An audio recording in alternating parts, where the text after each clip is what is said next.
Hello, good morning to you. Welcome to Business. Now, the coronavirus pandemic has affected the world in an unprecedented way, and Africa is not left out. The continent's leaders are still deliberating the way forward for the African Continental Free Trade Area Agreement set to commence in July this year. While calls have been made for implementation of the CFTA to be postponed, Afro Champions Initiative, a set of innovative public-private partnership on the success of the trade agreement, is calling on African heads of state to rather use COVID-19 as a catalyst to roll out the initiative. Chief Strategist of Afro Champions, Michael Koto, has been speaking with my colleague, Ishra Ado. The COVID-19 pandemic is really disrupting preparedness of the continent towards the July 2020 expected start of trading.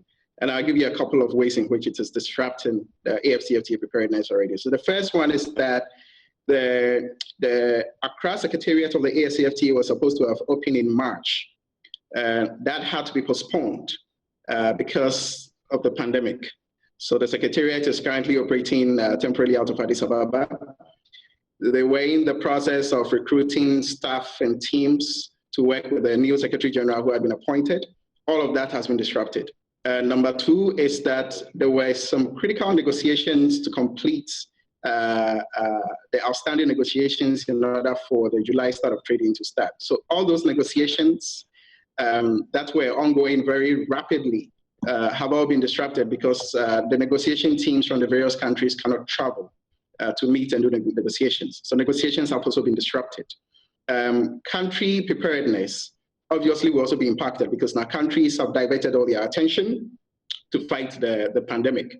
And one critical way in which this has impacted the AFCFTA is, as you can see, most countries, virtually every country on the continent has closed their borders in order to be able to fight the pandemic. And this is a continent that was looking forward to start of trading. Obviously, countries have reversed from open border mode to closed border mode. All of that is ways in which the AFCFTA is being impacted. The levels of trade have also gone down now in intra-Africa trade, obviously because of the border closures and all of that. So the impact has been big already. There are calls in certain quarters that the African Union should postpone the July start of trade of AFCFTA because of these reasons.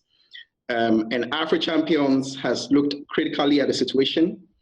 We've asked some really hard questions and tried to be creative and say, should this be postponed or are there ways in which the continent can still ensure that AFCFTA takes off in July, even if the pandemic doesn't end early? And the position of Afro Champions is that the African Union should not postpone the July start of trade.